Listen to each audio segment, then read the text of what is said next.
जो मेरे पीछे आप देख रहे हैं ये वही पुल है जो जौहर यूनिवर्सिटी तक के लिए जाता है। पूरे पुल पर सन्नाटा पसरा हुआ है। इस पूरे 5 किलोमीटर के पुल के हिस्से में 4 लेन तो बहुत दूर की बात है, मुझे लग रहा है कोई 2 लेन को भी क्रॉस नहीं करता है। जमीन के दाम अच्छे मिले थे, कौड़ियों में गई जमीन। गरीब इंसान को जब दबागा तो बस दबने पड़ेगा। इस पुल का निर्माण करने के लिए हजारों पेड़ों को काटा गया। क्या दिया ने 50,000 रुपए बीघे के पैसे दिए और जावरिया पुल निकाल रहा है कोई। अरे मजबूरी है। किस बात की मजबूरी? मजबूरी बंद करा देता। ये अगर नीचे निकाल देते तो कुछ फायदा हो जाता लोगों को। आजम खान ने कुछ अच्छा किया? नहीं इधर तो कोई अच्छा नहीं किया। परसों जौहर यूनिवर्सिटी के लिए बनवाया था ये पुल, इससे तो खामा पैसा बर्बाद करा। 200 करोड़ रुपया का डाला और लाठी तो चली रही और क्या, आदमी को खुशी में थोड़ी दे देगा अपनी जमीन। ये बताओ क्या आजम खान ने जो किया उसका परिणाम भुगत रहे हैं वो? तो वो तो भुगत करेंगे। जब किसी के साथ बुरा करोगे तो भुगतोगे। बुरा किया आजम खान ने तो आज तक सताई है लोगों को। नमस्कार, मैं हूं केशव मालान और आप देख रहे हैं ऑप इंडिया। सपा नेता आजम खान पर कई तरह के और खास तौर पर सरकारी धन के दुरुपयोग के आरोप लगते रहे हैं। जो उस सूची में सबसे पहले नाम आता है तो उस जौहर यूनिवर्सिटी के लिए जो पुल बनाया गया था उसको लेकर के आता है, जहां पर आज हमारी मौजूदगी है। हम मौजूद हैं इस समय एकता तिराहे पर। एकता तिराहे से जहां से यह पुल जो मेरे पीछे आप देख रहे हैं ये वही पुल है जो जौहर यूनिवर्सिटी तक के लिए जाता है। कहा जाता है कि इस पुल का निर्माण लगभग 150 करोड़ रुपए की लागत से व्यक्तिगत लाभ लेने के लिए, यूनिवर्सिटी को लाभ पहुंचाने के लिए आजम खान के द्वारा किया गया। आज इसी को हम दिखाएंगे कि यह पुल कितना लंबा है। लगभग 5 किलोमीटर का यह बताया जाता है, लेकिन आज हम इस पर चल करके आपको दिखाएंगे, जाकर के दिखाएंगे और ये भी दिखाएंगे कि इससे रामपुर के जनता को या आसपास रहने वाले लोगों को इस पुल से कितना लाभ हुआ। आइए पहले दिखाते हैं आपको इस पुल की लंबाई और इस पर चलने वाले वाहनों की संख्या। आइए आप ये देखिए कि जो जौहर यूनिवर्सिटी के लिए पुल जाता है, इस समय हम उसी पुल पर चल रहे हैं और पूरे पुल पर सन्नाटा पसरा हुआ है। कोई भी वाहन नहीं चल रहा है। क्योंकि ऐसा इसलिए है, स्वाभाविक है, क्योंकि यह किसी बड़े रोड को कनेक्ट करने के लिए यह पुल नहीं बनाया गया था, या फिर रामपुर की किसी ट्रैफिक व्यवस्था को कंट्रोल करने के लिए यह पुल नहीं बनाया गया था, या फिर हम कहें कि इस पूरे 5 किलोमीटर के पुल के हिस्से में ये जो एलिवेटेड गया, ये रोड नहीं है, एलिवेटेड पुल है जिसमें 150 करोड़ रुपए की लागत लगी गई है। कोई भी ऐसा हिस्सा नहीं है इसके नीचे जो किसी बड़ी रेलवे लाइन को क्रॉस करता हो, या फिर किसी 4 लेन तो बहुत दूर की बात है, मुझे लग रहा है कोई 2 लेन को भी क्रॉस नहीं करता है। सिंगल इस पूरे रोड के इस निचले हिस्से पर केवल 3 रोड आते हैं, जो सिंगल गांव के लिए जो लिंक रोड जाते हैं, वो 3 रोड इस पुल के नीचे आते हैं जो गांव हैं। और उन्हीं गांव के किसानों से, मजदूरों से, खासतौर पर पीड़ित और जो पिछड़े मुसलमान हैं, उनसे जमीन लेकर के जबरन इस पुल का निर्माण किया गया। आप कहाँ से निवासी हैं? हम रामपुर के रहने वाले हैं, उधर बिलासपुर साइड के। जरा इस पुल के बारे में बताइए। पुल के बारे में हम तो ट्रैक्टर चला रहे हैं इस पुल के काम करने के लिए। आप जब रामपुर के हैं तो आप बेहतर बताइए कि इस पुल का लाभ रामपुर की जनता को कितना मिल रहा है? सबको तो नहीं मिल रहा है, वो जो पढ़ने लिखने वाला के वो जाते हैं। बाकी और किसी का कोई संबंध नहीं है? अबेर सवेर कोई निकल जाए तो आता लगे। हाँ, लेकिन ज्यादा भीड़ नहीं रहती है। ना ज्यादा भीड़ कहाँ, वाहनों की संख्या ज्यादा नहीं रहती है। ना। मेरे पीछे गौर से देखिए, इस पुल के दोनों ओर आम के बाग हैं और बड़े घने जंगल हैं, अलग अलग तरह के पेड़ लगे हुए हैं, लेकिन जो हमें दिखाई दे रहा है वो आम के बड़े बड़े पेड़ दिखाई दे रहे हैं। इन्हीं पेड़ों को काटकर, एक नहीं, आप पीछे की तरफ जाएंगे, आप जहां तक ये पुल जाएगा वहां दोनों ओर बड़ी संख्या में यहाँ पर वो हैं, बाग हैं, आम के बाग हैं। यानी कि कह सकते हैं कि आप इस पुल का निर्माण करने के लिए हजारों पेड़ों को काटा गया था, यानी कि प्रकृति के साथ में छेड़खानी की गई थी। तो आप लोग आजम खान को जानते हैं? बोल क्यों जाना, तो दुनिया ही है। बताओ, आदम खान है तो ना जानते ना। तो कहाँ है पता है आजकल वो? अब मुझे जाना पता भैया कहाँ है, बस नाम जाना क्या आदम कहाँ है। तो कौन आदमी है, कैसे आदमी है, क्या है वो? अब ये तो पता ना मुझे भाई, मैं जानकारी का मैं तो काम नहीं लूँ। मेरा मतलब आपने अगर उनका नाम सुना है तो वो आपके गाँव कभी आए हैं? नहीं आए, कभी नहीं आए? नहीं हमने देखा उन्हें। देखा भी नहीं? नहीं देखा नहीं है। चेहरा बस कैसा है नाम उनका? देखा ही ना, तो नाम चेहरा का बता, बस नाम ही सुना के। सुना है, देखा नहीं है अभी तक। आप थोड़ा इधर आ जाइए, साइड में थोड़ा सा। हाँ आगे जी। हाँ तो निकल जाने दीजिए, आप निकल जाइए। बताते भी, चेहरा भी बताते। उत्तर प्रदेश में माननीय मुख्यमंत्री श्री योगी आदित्यनाथ के नेतृत्व में डिजिटल गवर्नेंस को नई गति देते हुए संपत्ति पंजीकरण और भूमि अभिलेख व्यवस्था को अधिक पारदर्शी, सुरक्षित और नागरिक हितैषी बनाया जा रहा है। आधुनिक तकनीक आधारित सुधारों के माध्यम से संपत्ति के स्वामित्व का सत्यापन, पंजीकरण और नामांतरण प्रक्रिया को सरल, त्वरित तथा विश्वसनीय बनाने की दिशा में महत्वपूर्ण कदम उठाए जा रहे हैं। ये पहल सुशासन, पारदर्शिता और ईज ऑफ लिविंग को सशक्त करने का प्रभावी उदाहरण है। स्टाम्प एवं पंजीकरण विभाग द्वारा प्रस्तावित सुधारों के अंतर्गत पंजीकरण अधिनियम 1908 में नई धाराएं 22A, 22B और 35A जोड़ने का प्रस्ताव किया गया है, जिससे संपत्ति के स्वामित्व और अधिकारों की पूर्व जांच अनिवार्य हो सकेगी। ग्रामीण और शहरी क्षेत्रों की संपत्तियों के लिए यूनिक प्रॉपर्टी आईडी विकसित की जाएगी, जिसे GIS मैपिंग और आधिकारिक स्वामित्व अभिलेखों से जोड़ा जाएगा। इससे किसी भी संपत्ति की पहचान, स्वामित्व और रिकॉर्ड की जानकारी एक क्लिक पर उपलब्ध हो सकेगी। माननीय मुख्यमंत्री श्री योगी आदित्यनाथ के विजन के अनुरूप प्रत्येक भूमि पार्सल को unique land parcel identification number भू-आधार/ULPIN से जोड़ा जाएगा। इस व्यवस्था से नागरिकों को अलग अलग कार्यालयों के चक्कर लगाने की आवश्यकता नहीं पड़ेगी। साथ ही संपत्ति कर, राजस्व, बिजली, पानी और सीवर संबंधी रिकॉर्ड भी एकीकृत डिजिटल प्रणाली से जुड़े होंगे। माननीय मुख्यमंत्री श्री योगी आदित्यनाथ के नेतृत्व में डिजिटल तकनीक पर आधारित यह व्यवस्था उत्तर प्रदेश में पारदर्शी प्रशासन, बेहतर सेवा वितरण, ईज ऑफ डूइंग बिजनेस और ईज ऑफ लिविंग को नई ऊंचाइयों तक पहुंचाने की दिशा में महत्वपूर्ण भूमिका निभाएगी। अजी बताइए हमें कि ये जो पुल जो है आपके गांव के ऊपर होके जाता है, आपको डर तो नहीं लग रहा हमसे बातचीत करने में? ऐसा डरेंगे तो जंगलों को नहीं आएंगे। हाँ, मगर डर नहीं है? नहीं, बिल्कुल भी नहीं है डर। कोई खतरा नहीं है? कोई खतरा भी नहीं। बाहर जाने में अकेले आप काम धाम के लिए जाते क्यों हैं? करेंगे खतरा? हम डंगर पाल लेंगे। डंगर नहीं पाल पाते, हम डंगर पालेंगे। लेकिन मतलब पशु संग में हथियार सा हाँ। सुरक्षा सा हाँ। काट देंगे यार को मिलेगा तो। ऐसा है? और क्या, दांत इतनी पहनी हुई है। पहनी हुई है और क्या? अच्छा ये बताइए थोड़ा सा हमें बताइए, ये जो पुल निकला था कितने साल पहले निकला था आपके गांव के ऊपर होके? ऐसा हो गए 10-11 साल। 10-11 साल हो गए। 10 साल 11 साल। हाँ, तो आपकी किसी की इसमें जमीन गई थी? जमीन, मकान, दुकान कुछ गया था? नहीं, हमारा तो नहीं गया था, इनकी गई थी। आपका गया था? ओ प्लीज आगे जाइए। 4 बीघा जमीन चली गई। पुलों में 4-4 बीघा जमीन ही सब हमारी तीनों भैया की, 3 भैया, तो वो भी पुल में चली गई।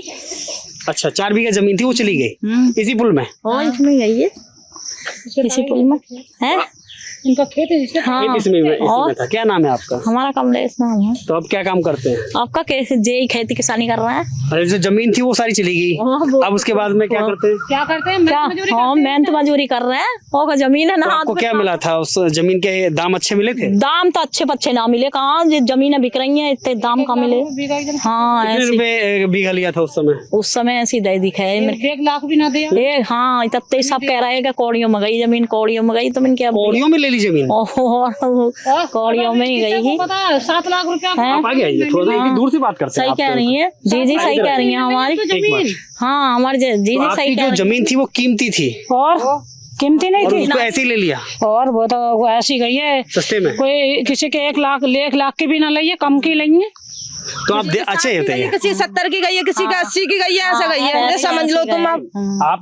आप लोग जमीन को देना चाहते थे या फिर ऐसे ही ले लिया था? नहीं देना चाहते थे, जब वो लिखा गया तो बताओ उनसे बात करो। मोटे आदमी गरीबों को जब वो तो जैसे करेंगे तो गरीब इंसान का कर लेगा, कोई पैसा देना पड़ेगा, देना पड़ेगी। वो तो जब गरीब इंसान की जमीन लिखा रही है तो देनी पड़ेगी, दबना पड़ेगा। गरीब इंसान को जब दबागा तो दबने पड़ेगा।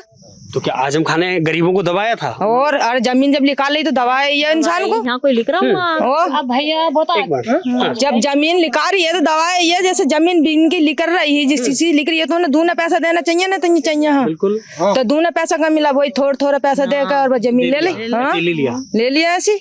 फिर क्या होगा? तो आप लोगों ने मना नहीं किया था? क्यों भतेरा मना करा था? फिर क्या होगा? हाँ तो उनसे बात करो। वही बात करेंगे, बिल्कुल करेंगे। क्या नाम है साहब आपका? भगवान दास। भगवान दास जी। हम तो ये पूछ रहे थे भाई किस किस की जमीन गई है इस पुल के नीचे, हम तो घूम रहे थे। नहीं है इनके। अच्छा, हमारी गई। आपकी गई? कितनी जमीन गई? की भी गई है हमारे गाँव। 1.5 बीघे। 1.5 बीघा। अरे क्या दिया हमने, 50,000 रुपए बीघे के पैसे दिए हैं जो क्या। आजम खान है? हाँ, और जावरिया फुल लिखा रहा है कोई। आप बात करिए आराम से। कोई मजदूरी, मतलब ये थोड़ी है कि आदमी खुशी में दे रहा है। अरे मजबूरी है। किस बात की मजबूरी? मजबूरी बंद करा देता और क्या करता। एक मिनट। हाँ।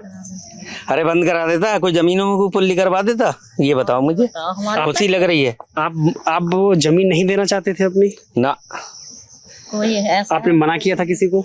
हाँ मना करा हमसे। फिर क्यों दी जमीन आपने? है फिर क्यों दी? वो सब दे दे, जब जबरिया का लट्ठो हो तो। है सबकी निकल रही है तो तुम्हारी न निकलेगी क्या? तुम जबरिया का लट्ठो होता ही है। जब सरकार लट्ठा। अरे जब सरकार जिसकी होती है तो उसकी सफलता होती है। तो क्या करेगा? आखिर उसका आजम खां का लठ चल रहा था। हाँ, लट तो चल ही रहा और क्या। अब नहीं चल रहा? अब कहाँ चल रहा है? बंद हो गया? बंद हो गया। कब से?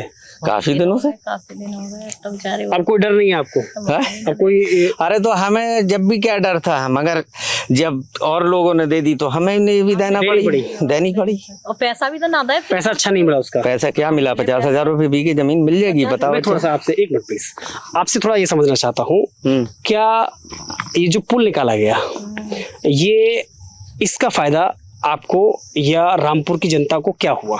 कोई फायदा नहीं है। क्या फायदा मुझे बताओ? मैं वही पूछना चाह रहा हूँ। हाँ, नहीं है कोई फायदा। कोई फायदा नहीं हुआ? अब तो चलो आगे को निकल गया है, लोग बाहर निकल रहे हैं थोड़े बहुत। ठीक है।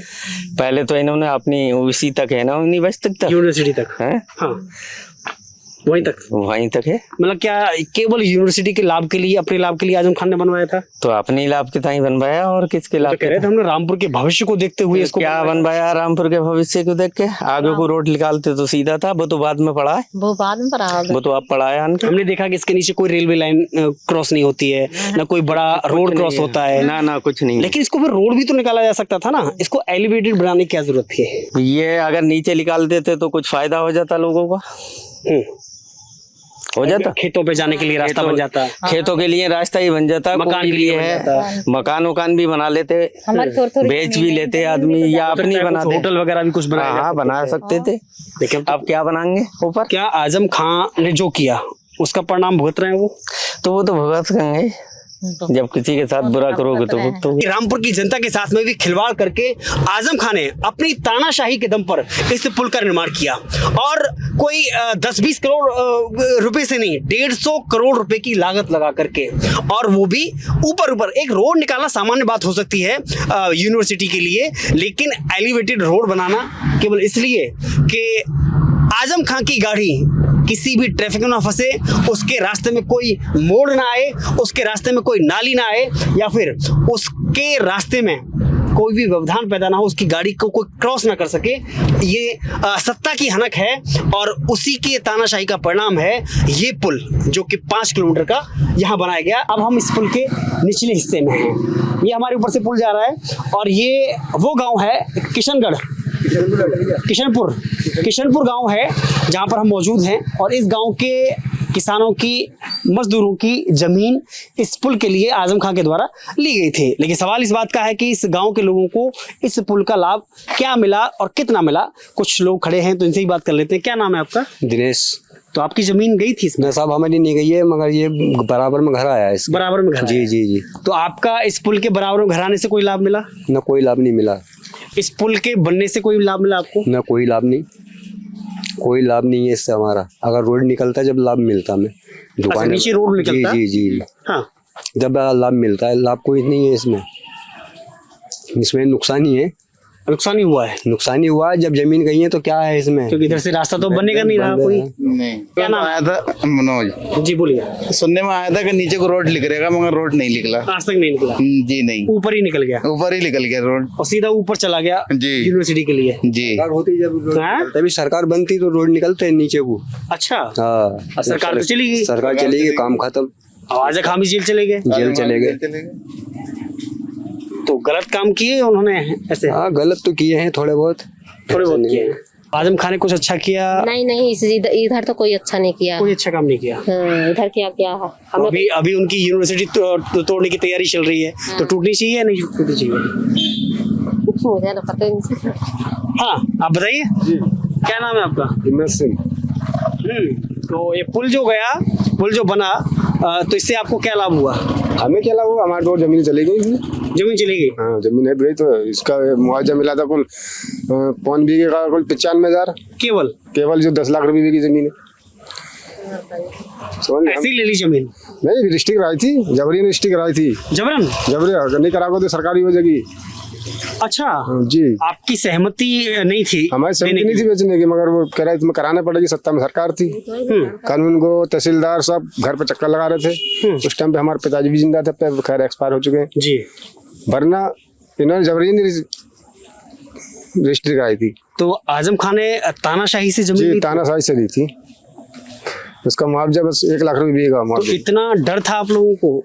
सत्ता में सरकार थी साहब, उनके बारे में तो कोई आदमी कुछ भी नहीं कर सकता था। अब बताइए ना, उन्होंने किस तरह से लोगों को परेशान किया या किस तरह प्रताड़ित किया उन्होंने लोगों को सत्ता में रहते हुए? सत्ता में रहते हुए या उनके जौहर यूनिवर्सिटी के लिए पर्सनली अपने पर्सनली जौहर यूनिवर्सिटी के लिए बनवाया था ये पुल बनवाया था। अभी पुल जब वहाँ पे कोई DPM है वगैरह मैं नहीं उतार मुझे जौहर यूनिवर्सिटी के लिए, तो ये आम जनता के लिए बनाया गया है। और इस पुल से कोई लाभ थोड़ी है, इससे तो शॉर्ट वो पड़ता है हमें, दूसरा वाला रास्ता पड़ता है। इससे तो खामा पैसा बर्बाद करा आदमी, अरबों खरबों कितना करोड़ रुपया, 150 करोड़ 200 करोड़ रुपया का घोटाला। ये सब घोटाला है जी।